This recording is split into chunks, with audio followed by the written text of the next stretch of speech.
This one was published in Time.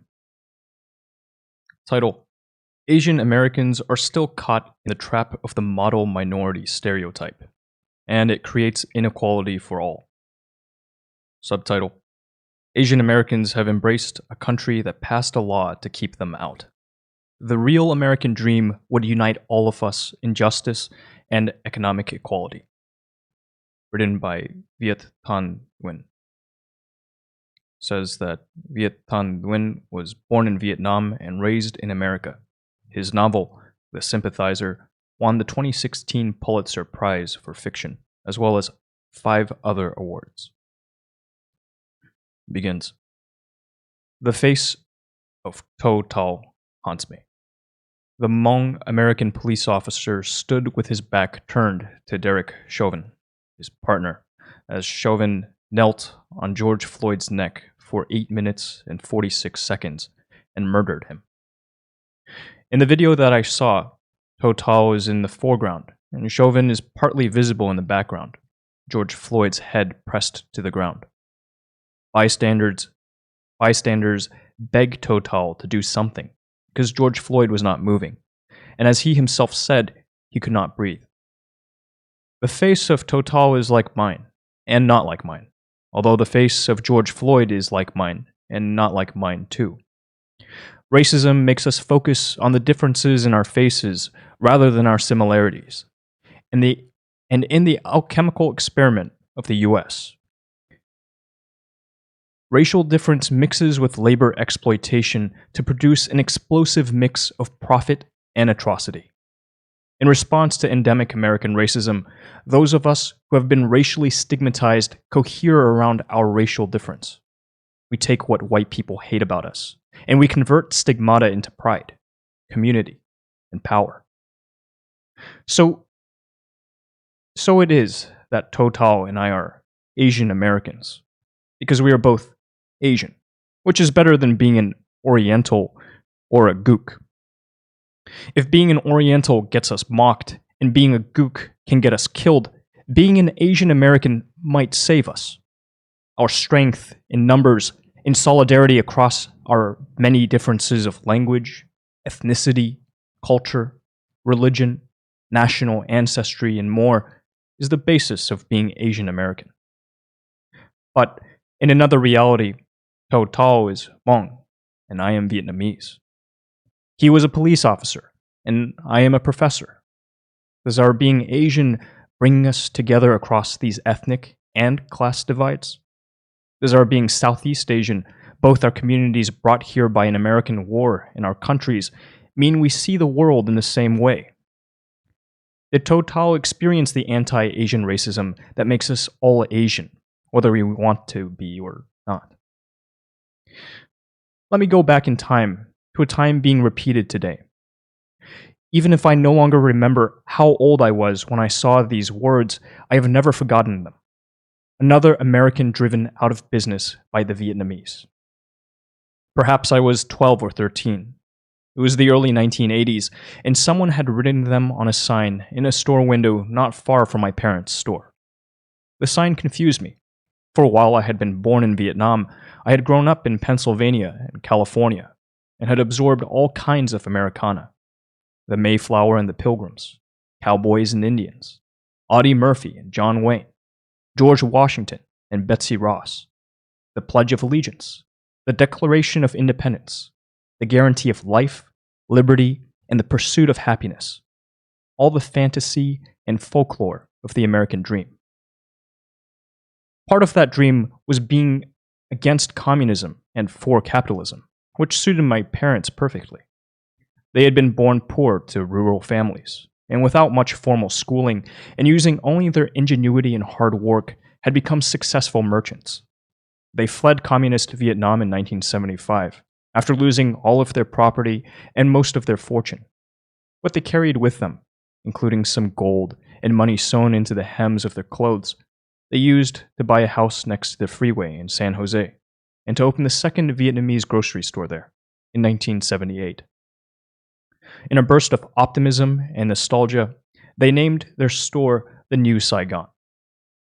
I am now older than my parents were when they had to begin their lives anew in this country, with only a little English. What they did looms in my memory as a nearly unimaginable feat. In the age of coronavirus, I am uncertain how to sew a mask and worry about shopping for groceries. Survivors of war, my parents fought to live again as aliens in a strange land, learning to read mortgage documents in another language, enrolling my brother and me in school, taking driver's license examinations. But there was no manual telling them how to buy a store that was not advertised as for sale. They called strangers and navigated bureaucracy in order to find the owners and persuade them to sell, all while suffering from the trauma of having lost their country and leaving almost all their relatives behind. By the time my parents bought the store, my mother's mother had died in Vietnam. The news nearly broke her. Somehow, the person who wrote this sign saw people like my mother and my father as less than human, as an enemy. This is why I'm not surprised by the rising tide of anti-Asian racism in this country. Sickened, yes, to hear of a woman splashed with acid on her doorstep. A man and his son slashed by a knife-wielding assailant at a Sam's Club. Numerous people being called the Chinese virus or the Chink virus, or told to go to China, even if they're not of Chinese descent. People being spat on for being Asian. People afraid to leave their homes, not only because of the pandemic, but also out of fear of being verbally or physically assaulted, or just looked at askance. Cataloging these incidents, the poet and essayist Kathy Park Hong wrote, "We don't have coronavirus. We are coronavirus." Looking back, I can remember the low-level racism of my youth, the stupid jokes told by my Catholic school classmates, like, "Is your last name Nam?" and "Did you carry an AK-47 in the war?" as well as more obscene ones. I wonder, did To Tao hear these kinds of jokes in Minnesota? What did he think of Fong Li? Hmong American, 19 years old, shot 8 times, 4 in the back, by Minneapolis police officer Jason Anderson in 2006. Anderson was acquitted by an all-white jury. Confronted with anti-Asian racism from white people, the Hmong who came to the US as refugees in the 1970s and 1980s were often resettled in diverse urban areas, some in dominantly black communities, where they also confronted racism. Stories abounded within our community of battery, robberies, and intimidations by our black neighbors, Ya Vu wrote recently. Hmong people live side by side with their African American neighbors in poorer sections of town, with generations of misunderstanding and stereotypes still strongly entrenched on both sides. Yet, when Fong Li was killed, black activists rallied to his cause. They were the loudest voices for us. Li's sister, Shoa, said, "They didn't ask to show up. They just showed up." Unlike the engineers and doctors who mostly came from Hong Kong, Taiwan, China, and India, the model minority in the American imagination, many Hmong refugees arrived from a rural life in Laos, devastated by war. Traumatized, they were resettled into the midst of poverty and a complicated history of racial oppression of which they had little awareness. Even the Hmong who condemn To Tao and argue for solidarity with Black Lives Matter insist that they should not be seen through the lens of the model minority experience, should not be subject to liberal Asian American guilt and hand-wringing over To Tao as a symbol of complicity. Christian minister Ashley Galzong Bauer of Hmong descent writes, "We've had to share in the collective shame of the model minority.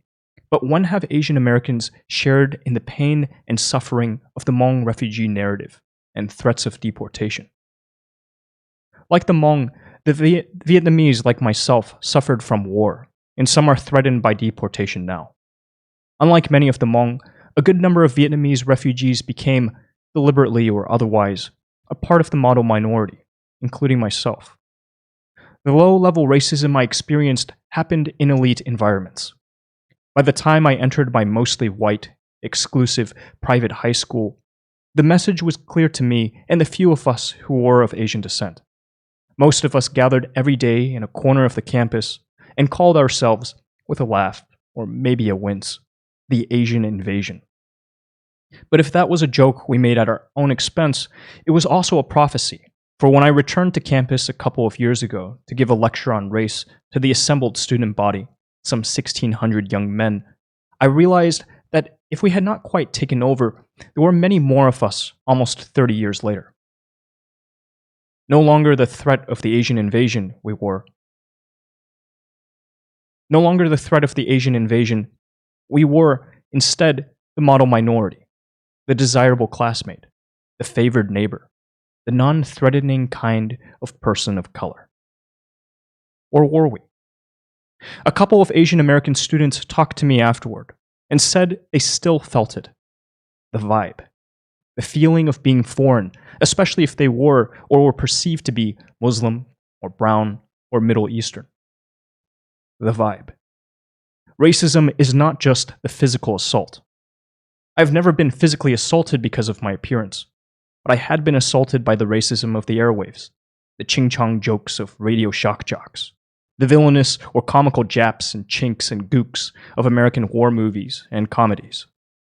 Like many Asian Americans, I learned to feel a sense of shame over the things that supposedly made us foreign. Our food, our language, our haircuts, our fashion, our smell, our parents.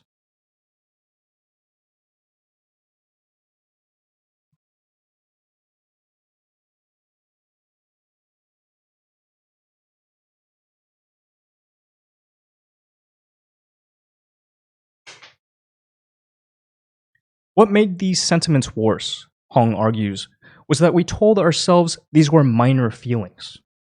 How could we have anything valid to feel or say about race when we, as a model minority, were supposedly accepted by American society?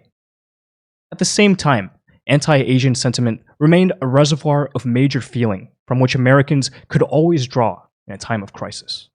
Asian Americans still do not wield enough political power or have enough cultural presence to make many of our fellow Americans hesitate in deploying a racist idea. Our unimportance and our historical status as the perpetual foreigner in the US is one reason the president and many others feel they can call COVID-19 the Chinese virus or the Kung flu. The basis of anti-Asian racism is that Asians belong in Asia, no matter how many generations we've actually lived in non-Asian countries, or what we might have done to prove our belonging to non-Asian countries if we were not born there. Pointing the finger at Asians in Asia or Asians in non-Asian countries has been a tried and true method of racism for a long time. In the US, it dates from the 19th century. It was then that the US imported thousands of Chinese workers to build the Transcontinental Railroad. When their usefulness was over, American politicians, journalists, and business leaders demonized them racially to appease white workers who felt threatened by Chinese competition. The result was white mobs lynching Chinese migrants, driving them en masse out of towns, and burning down Chinatowns. The climax of anti-Chinese feeling was the passage of the 1882 Chinese Exclusion Act, the first racially discriminatory immigration law in American history, which would turn Chinese entering the US into the nation's first illegal immigrant population. The Immigration and Naturalization Service was created, policing Chinese immigration and identifying Chinese who had come into the US as paper sons, who claimed a fictive relation to the Chinese who had already managed to come into the country. As the political scientist Janelle Wong tells me, while European immigrants were confronted with widespread hostility, they never faced the kind of legal racial restrictions on immigration and naturalization that Asian Americans experienced. American history has been marked by the cycle of big businesses relying on cheap Asian labor, which threatened the white working class, whose fears were stoked by race-baiting politicians and media, leading to catastrophic events like the Chinese Exclusion Act and the internment of Japanese Americans in 1942. The person who wrote that sign I remember seeing as a child, blaming the Vietnamese for destroying American businesses, was simply telling a story about the yellow peril that was always available for fearful Americans. The reality was that downtown San Jose in the 1970s and 1980s was shabby, a rundown place where almost no one wanted to open new businesses, except for Vietnamese refugees. Today, Americans rely on China and other Asian countries for cheap commodities that help Americans live the American dream, then turn around and blame the Chinese for the loss of American jobs or the rise of American vulnerability to economic competition. It is easier to blame a foreign country or a minority, or even politicians who negotiate trade agreements, than to identify the real power: corporations and economic elites who shift jobs, maximize profit at the expense of workers, and care nothing for working Americans. To acknowledge this reality is far too disturbing for many Americans, who resort to blaming Asians as a simpler answer. Asian Americans have not forgotten this anti-Asian history, and yet many have hoped that it was behind them. The slur of the Chinese virus has revealed how fragile our acceptance and inclusion was. In the face of renewed attacks on our American belonging, the former presidential candidate Andrew Yang offered this solution. We Asian Americans need to embrace and show our Americanness in ways we never have before. We should show without a shadow of a doubt that we are Americans who will do our part for our country in this time of need. Many Asian Americans took offense at his call, which seemed to apologize for our Asian American existence. Yang's critics pointed out that Asian Americans have literally wrapped themselves in the American flag in times of anti-Asian crisis, have donated to white neighbors and fellow citizens in emergencies, and died for this country fighting in its wars. Is there anything more American than joining the police? Did Tou Tao think he was proving his belonging by becoming a cop? None of these efforts have prevented the stubborn persistence of anti-Asian racism. Calling for more sacrifices simply reiterates the sense that Asian Americans are not American and must constantly prove an Americanness that should not need to be proven. Japanese Americans had to prove their Americanness during World War II by fighting against Germans and Japanese while their families were incarcerated. But German and Italian Americans never had to prove their Americanness to the same extent. German and Italian Americans were selectively imprisoned for suspected or actual disloyalty, while Japanese Americans were incarcerated en masse, their race marking them as un-American. Asian Americans are caught between the perception that we are inevitably foreign and the temptation that we can be allied with white people in a country built on white supremacy. As a result, anti-Black and anti-Brown, anti-Native racism runs deep in Asian American communities. Immigrants and refugees, including Asian ones, know that we usually have to start low on the ladder of American success. But no matter how low down we are, we know that America allows us to stand on the shoulders of Black, Brown, and Native people. Throughout Asian American history, Asian immigrants and their descendants have been offered the opportunity by both Black and white people to choose sides in the Black-white racial divide. And we have far too often chosen the white side. Asian Americans, while actively critical of anti-Asian racism, have not always stood up against anti-Black racism. Frequently, we have gone along with the status quo and affiliated with white people. And yet, there have been vocal Asian Americans who have called for solidarity with Black people and other people of color. From the activist Yuri Kochiyama, who cradled the dying Malcolm X, to the activist Grace Lee Boggs, who settled in Detroit and engaged in serious radical organizing and theorizing with her Black husband, James Boggs. Kochiyama and Lee Boggs were far from the only Asian Americans who argued that Asian Americans should not stand alone or stand only for themselves. The very term Asian American, coined in the 1960s by Yuji Ichioka and Emma G., and adopted by college student activists, was brought to national consciousness by a movement that was about more than just defending Asian Americans against racism and promoting an Asian American identity. Asian American activists saw their movement as also being anti-war, anti-imperialism, and anti-capitalism. Taking inspiration from the 1955 Bandung Conference, a gathering of non-aligned African and Asian nations, and from Mao, they located themselves in an international struggle against colonialism with other colonized peoples. Mao also inspired radical African Americans, and the late 1960s in the US was a moment when radical activists of all backgrounds saw themselves as part of a third world movement that linked the uprisings of racial minorities with a global rebellion against capitalism, racism, colonialism, and war.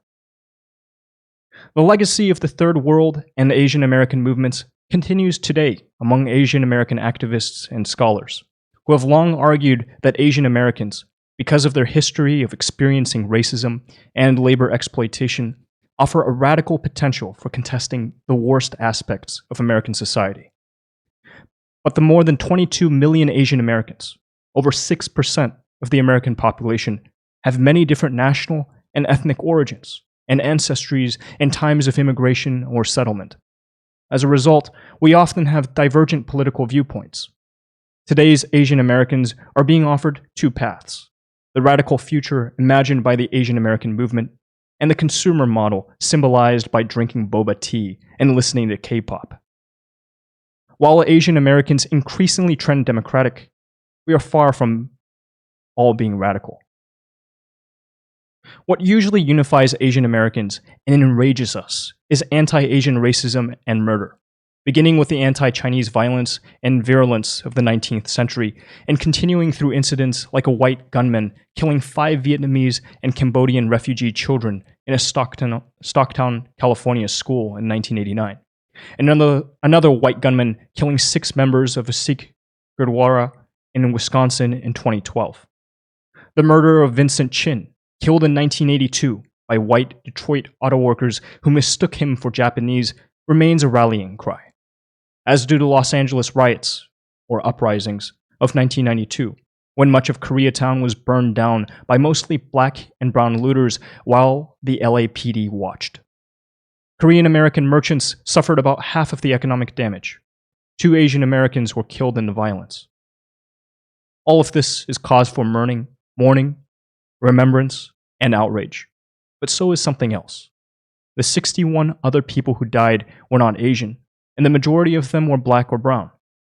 Most of the more than 12,000 people who were arrested were also black or brown. In short, Korean Americans suffered economic losses as well as emotional and psychic damage that would continue for years afterward. But they had property to lose, and they did not pay the price of their tenuous Americanness through the same loss of life or liberty as experienced by their black and brown customers and neighbors.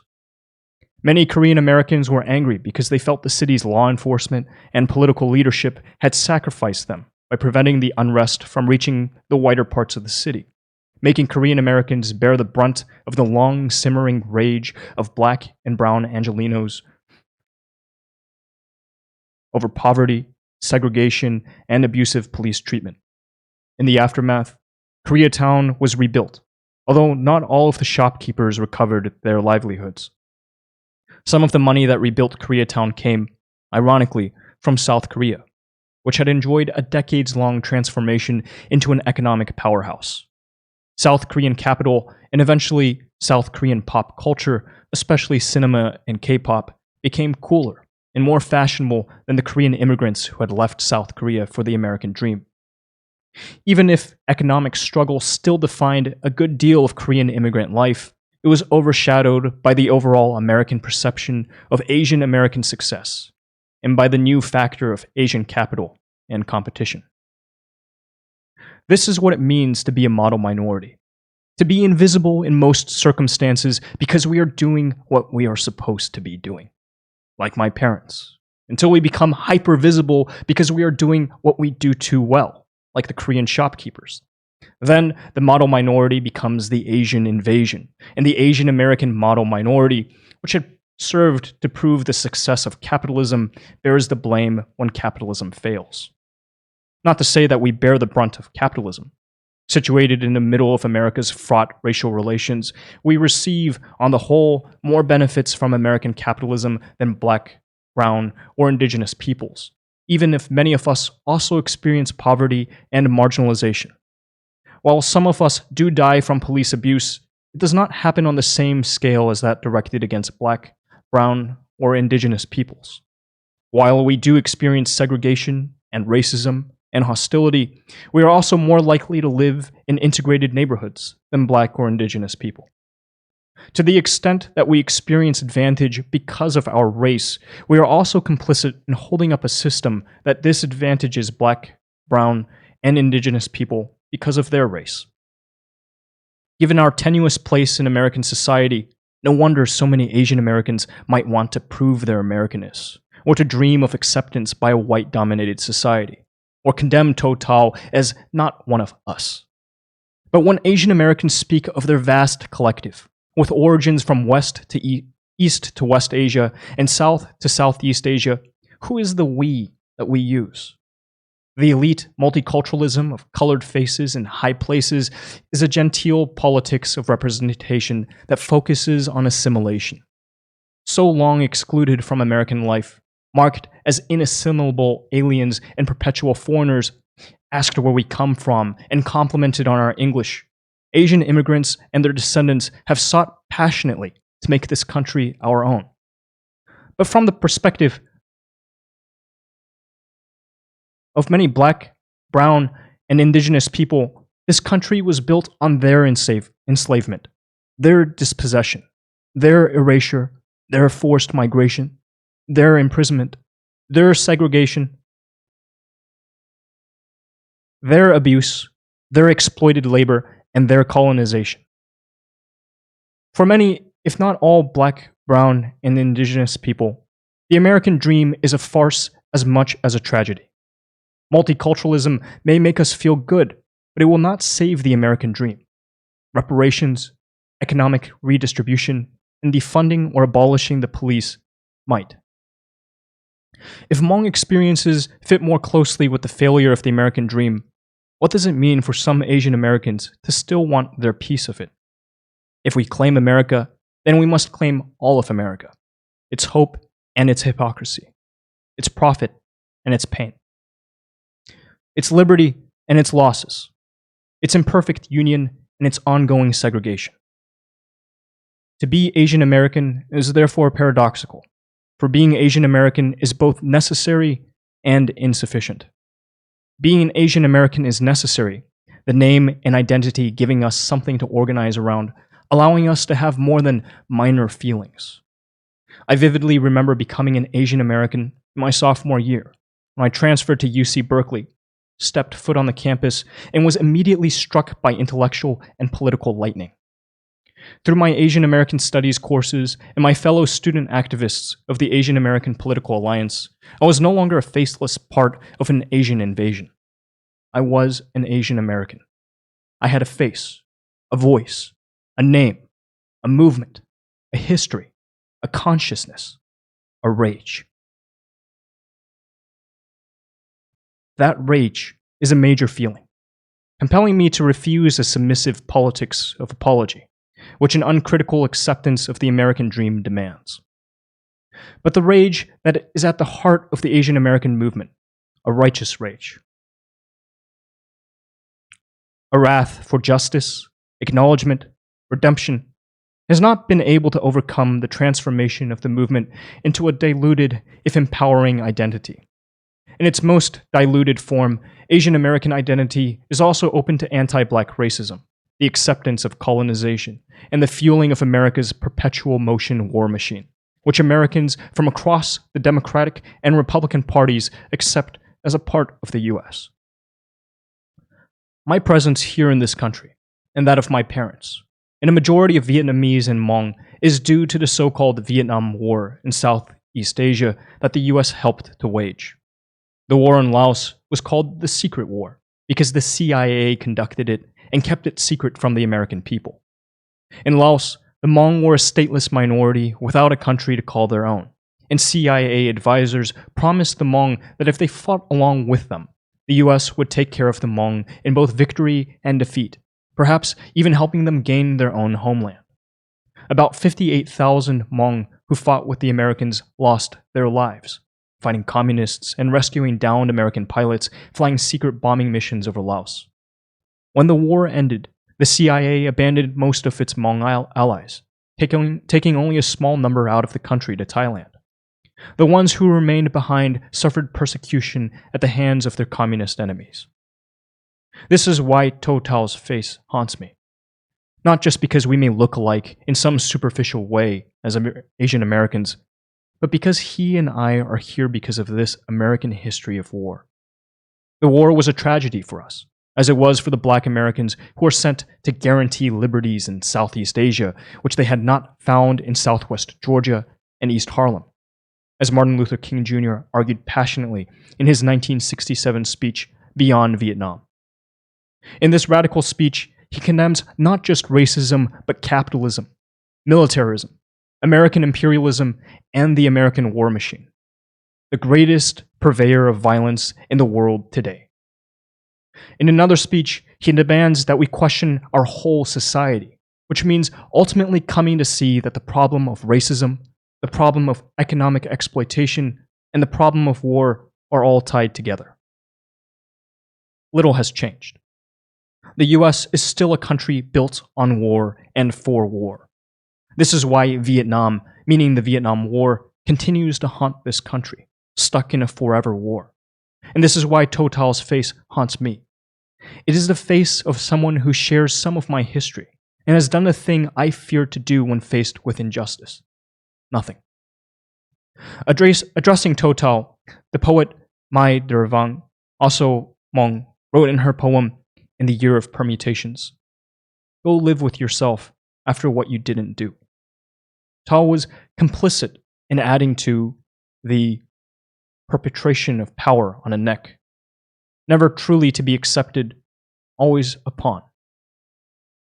While the life of a Hmong American police officer descended from refugees is different from that of a stereotypical model minority Chinese American engineer or a Vietnamese American writer like me, the moral choices remain the same: solidarity or complicity. Rise against abusive power or stand with our back turned to the abuse of power. If we as Asian Americans choose the latter, we are indeed the model minority, and we deserve both its privileges and its perils. Our challenge is to be both Asian American and to imagine a world beyond it, one in which being Asian American isn't necessary. This is not a problem of assimilation or multiculturalism. This is a contradiction, inherited from the fundamental contradiction that ties the American body politic together: its aspiration toward equality for all, bound with its need to exploit the land and racially marked people, beginning from the very origins of American society and its conquest of indigenous nations and importation of African slaves. The US is an example of a successful project of colonization, only we do not call colonization by that name here. Instead, we call successful colonization the American dream. This is why, as Mai Der Vang says, the American dream will not save us. Asian Americans should not exist in a land where everyone is equal, but because of racism's persistence and capitalism's need for cheap, racialized labor, Asian Americans do indeed exist. The end of Asian Americans only happens with the end of racism and capitalism. Faced with this problem, Asian Americans can be a model of apology, trying to prove an Americanness that cannot be proved. Or we can be a model of justice and demand greater economic and social equality for us and for all Americans. If we are dissatisfied with our country's failures and limitations, revealed to us in stark clarity during the time of coronavirus, then now is our time to change our country for the better. If you think America's in trouble, blame shareholders, not immigrants. Look at CEOs, not foreigners. Resent corporations, not minorities. Yell at politicians of both parties, not the weak, who have little in the way of power or wealth to share. Many Americans of all backgrounds understand this better now than they did in 1992. Then, angry protesters burned down Koreatown. Now, they peacefully surround the White House. Demanding that the powerful and the wealthy share their power and their wealth is what will make America great. Until then, race will continue to divide us. To locate Total in the middle of a Black Hmong divide, or Black Asian divide, as if race were the only problem and the only answer, obscures a fatal statistic. The national poverty rate was 15.1% in 2015, while the rate for African Americans was about 24.1%, and for Hmong Americans, 28.3%. The problem is race and class and war. A country almost always at war overseas that then pits its poor of all races and its exploited minorities against each other in a domestic war over scarce resources. So long as this crossbred system of white supremacy and capitalist exploitation remains in place, there will always be someone who will write that sign. Another American driven out of business by fill in the blank. Because racism always offers the temptation to blame the weak rather than the powerful. The people who write these signs are engaging in the most dangerous kind of identity politics, the nationalist American kind, which, from the origins of this country, has been white and propertied. The police were created to defend the white, the propertied, and their allies, and continue to do so. Black people know this all too well. Many descended from people who were property. My parents, as newcomers to America, learned this lesson most intimately. When they opened the new Saigon, they told me not to call the police if there was trouble. In Vietnam, the police were not to be trusted. The police were corrupt. But a few years later, when an armed white gunman burst into our house and pointed a gun in all our faces, and after my mother dashed by him and into the street and saved our lives, I called the police. The police officers who came were white and Latino. They were gentle and respectful with us. We owned property. We were the victims. And yet our status as people with property, as refugees fulfilling the American dream, as good neighbors for white people, is always fragile, so long as that sign can always be hung. But the people who would hang that sign misunderstand a basic fact of American life. America is built on the business of driving other businesses out of business. This is the life cycle of capitalism, one in which an Asian American dream that is multicultural, trans-Pacific, and corporate fits perfectly well. My parents, natural capitalists, succeeded at this life cycle until they, in turn, were driven out of business. The city of San Jose, which had neglected downtown when my parents arrived, changed its approach with the rise of Silicon Valley. Realizing that downtown should reflect the image of a modern tech metropolis, the city used eminent domain to force my parents to sell their store. Across from where the new Saigon once stood now looms the brand new City Hall, which was supposed to face a brand new symphony hall.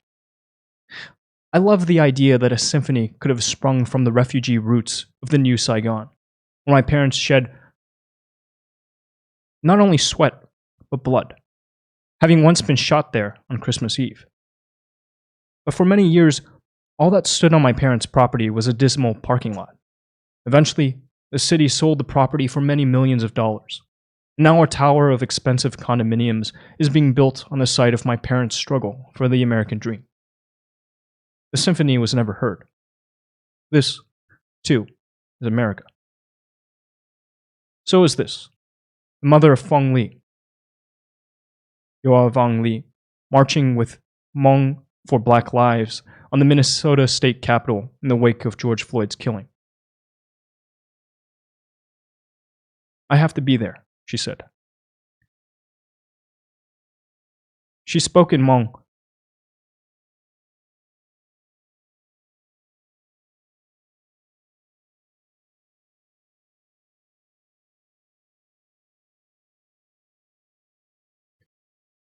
But her feelings could be understood without translation.